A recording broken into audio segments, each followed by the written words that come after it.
Napoleoński plan wojny z Rosją był wybitnie ofensywny. Dążył do jak najszybszej konfrontacji.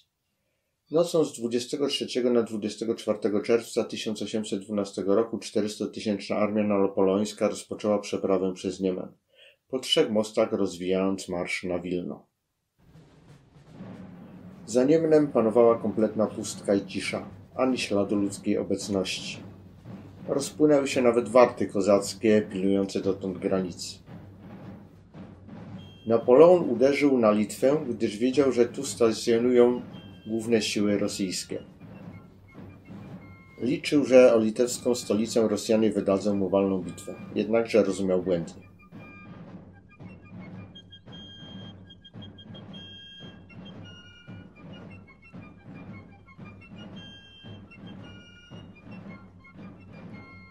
Dwudziestego 8 czerwca Rosjanie opuszczają Wilno. Rozpoczyna się odwrót armii cara.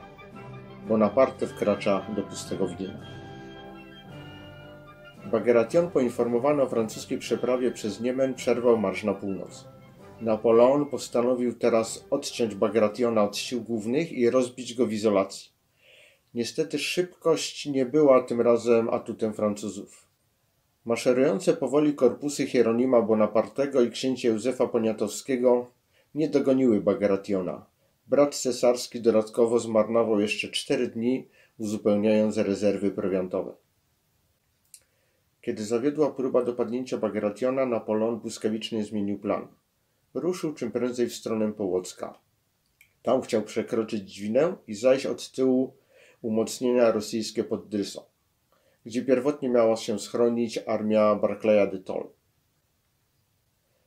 Pod Witebskiem Napoleon prawie dogonił Barclaya, lecz ten umknął i wycofał się w stronę Smoleńska.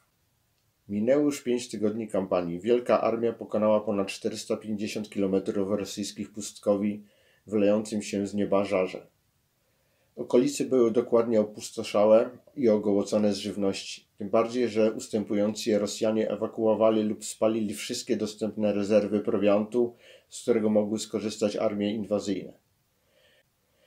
Wielka armia topiała w oczach. Zabezpieczenie zdobytych terenów uszczuplało dodatkowo szeregi wojska. Do Połocka trafia 50 000 żołnierzy, blokując korpus Wittgensteina i szlak komunikacyjny na Petersburg. Korpus generała Dąbrowskiego na południu zabezpieczał przeprawy w Bobrójsku. Armie rosyjskie łączą się pod Smoleńskiem. 15 sierpnia Napoleon stanął u wrót miasta. Bagration nalegał na Barclaya, by nie oddawał Smoleńska bez bitwy. Następnego dnia rozpoczyna się szturm na miasto. W trakcie walk ulicznych Rosjanie wysadzają magazyny z amunicją. Wielkie pożary trawią miasto, ginie tysiące cywilów. Smoleńsk pada, ale armia carska znowu uchodzi na wschód szlakiem moskiewskim przez Wiatr. Znowu Rosjanie wymykają się Bonapartemu.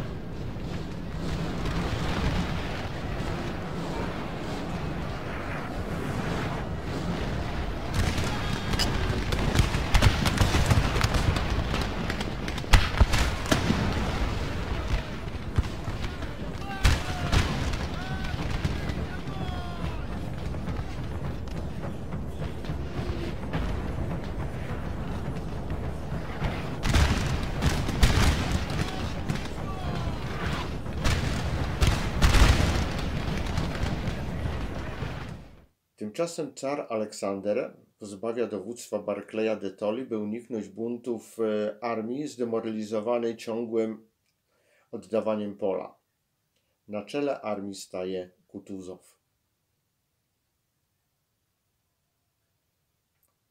Nominacja ta daje Napoleonowi nadzieję na walną bitwę, która dochodzi pod wsią Borodziną. 130-tysięczna wielka armia przeciwko 120 000 Rosjan.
Kutuzow chce uniknąć oflankowania, wycofuje armię, ustępując pola. Rosjanie nadszarpnięci, ale nie rozbici, wycofują się w stronę Moskwy. Na polu bitwy pozostaje około 30–40 tysięcy poległych i rannych Francuzów i 40–50 tysięcy Rosjan.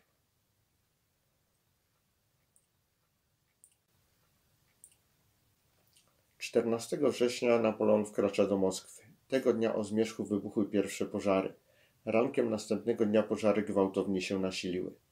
W nocy z 16 na 17 września morze płomieni coraz bardziej ogarnęło centrum miasta, w pobliżu Kremla.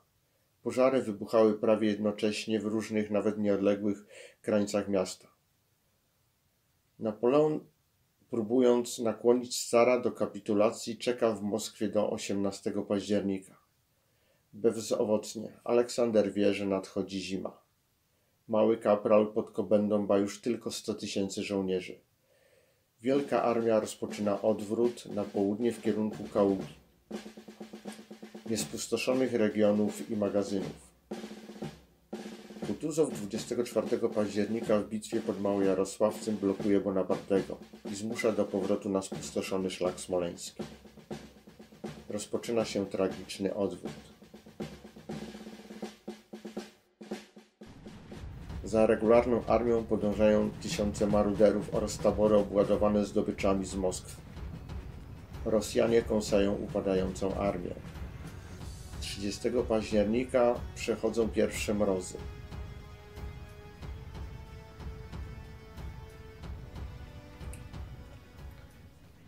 Szóstego listopada Napoleon dowiaduje się, że zawisło nad nim nowe niebezpieczeństwo. Oto bowiem Rosja po ratyfikacji traktatu pokojowego z Turcją mogła ściągnąć z Mołdawii 35-tysięczną armię dunajską Czyczagowa. Na rozkaz kwatery głównej z Petersburga armia Czyczagowa rusza forsownym marszem przez Wołyń i Polesie. W dniach 8–9 listopada 42 tysiące napoleońskich żołnierzy wkracza do Smoleńska.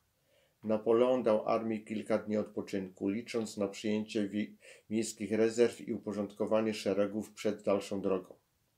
Okazało się jednak, że magazyny w mieście zostały już wcześniej opróżnione. Racji wystarcza tylko na tydzień. Trzeba szybko dotrzeć do przeprawy na Berezynie, żeby ocalić resztę armii.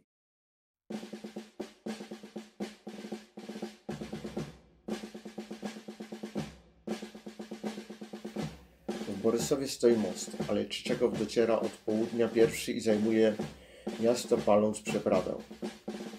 Za Bonapartem kroczy Kutuzow. Od północy nadciąga korpus Wittgensteina. Pętla powoli się zaciska. Napoleon postanawia przejść Berezynę na północ od Borysowa w Studziance. Tam jego pontonierze zaczynają budować dwa mosty. W Borysowie Francuzi symulują odbudowę mostu i wiążą uwagę Czyczagowa.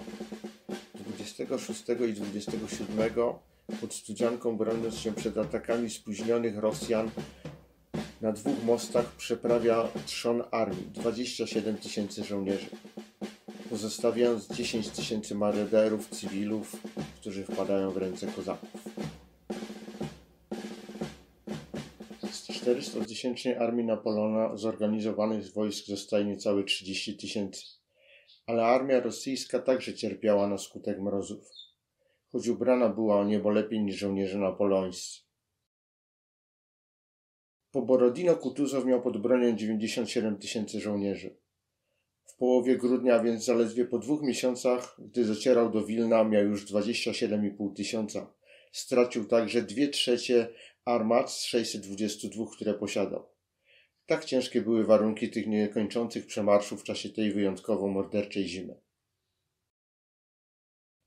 Jeśli jednak cierpienia armii rosyjskiej były bolesne, to francuskie nie do zniesienia. 3 grudnia Napoleon stanął w Smorgoniach, gdzie podyktował biuletyn Wielkiej Armii, w którym przyznał się do klęski, jednak obwinił o nią surowy klimat, a nie przewagę wojsk armii rosyjskiej. Biuletyn ten miał wytłumaczyć Europie, jak to się stało, że Wielka Armia nie rozgromiła Rosji, lecz po prostu rozpadła się. Bonaparte opuszcza swoich żołnierzy, wraca do Paryża. W wyniku tej kampanii wielka armia straciła 330 000 żołnierzy. W bitwach i potyczkach poległo 60 000. Blisko 120 000 zmarło z chorób, mrozu, głodu i wyczerpania. Prawie 150 000 dostało się do rosyjskiej niewoli, z której wrócili dopiero latem 1814 roku. Podsumowując, Napoleon stracił 80% stanu osobowego. Od tej pory już były tylko klęski, kończące okres napoleoński pod Waterloo w 1815 roku. Przebieg tej bitwy do zobaczenia na moim YouTubie. Dziękuję za dzisiejszą uwagę. Myślę, że przybliżyłem trochę kolejny kawałek historii. Trzymajcie się.